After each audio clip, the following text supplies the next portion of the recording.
Hey, this is Robert Monroe. I know I have been off for a few days. That is because I am on tour right now. I'm going all over the East Coast, playing some shows. But today I wanted to talk about accepting imperfections. And the reason why I was thinking about this is I was staring up at the ceiling in bed.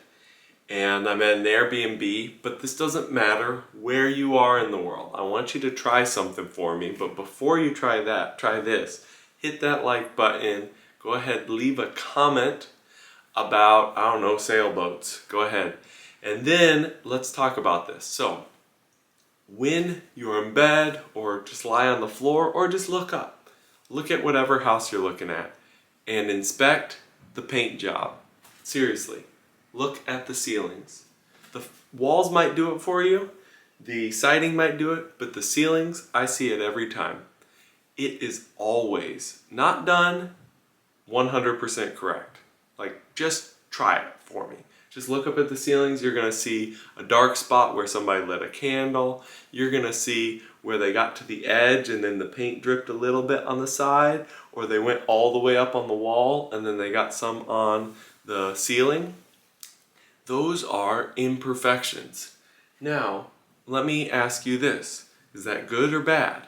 And I think we have to qualitatively say that is bad, because we want that ceiling to be perfect. It's distracting. Once you notice it, sometimes you can't stop staring. Like the ceiling I'm in has patches everywhere that I just keep having my eyes drawn to.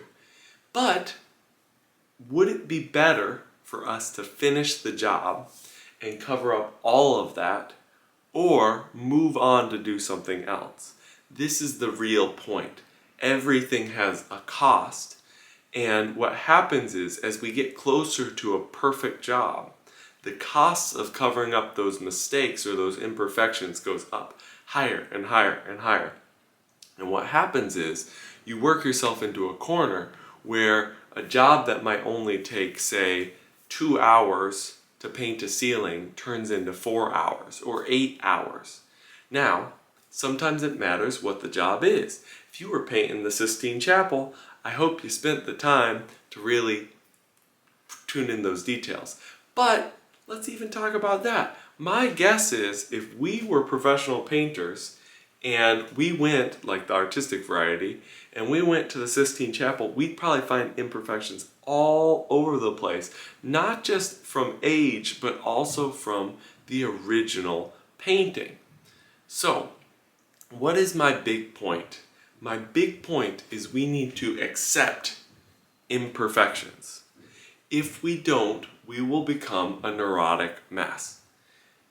Now that I've said that, let me make the counterpoint.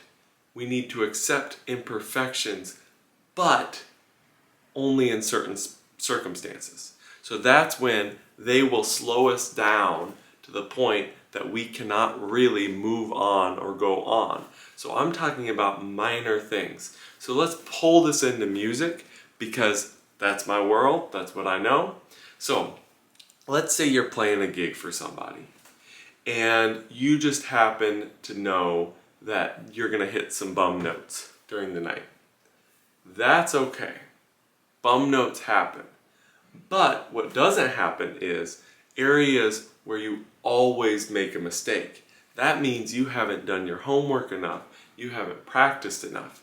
So you want to get to the point where you know that you're going to be able to execute at a perfect or near perfect level, and then accept what mistakes come your way. To bring it back to the painting analogy, that would be like me as an amateur painter not putting tape, painter's tape, all around the edges, and just go ahead and just going for it and be like, whatever, drips happen.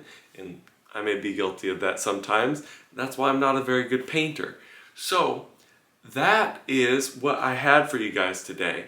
I want you to be able to just give yourself the grace and give others the grace. Actually, it's probably better in a lot of ways. You need that grace for others, because otherwise you'll be like me, sitting in this Airbnb looking up at the ceiling going, oh, didn't do a good job over there. Ooh, we could improve over there.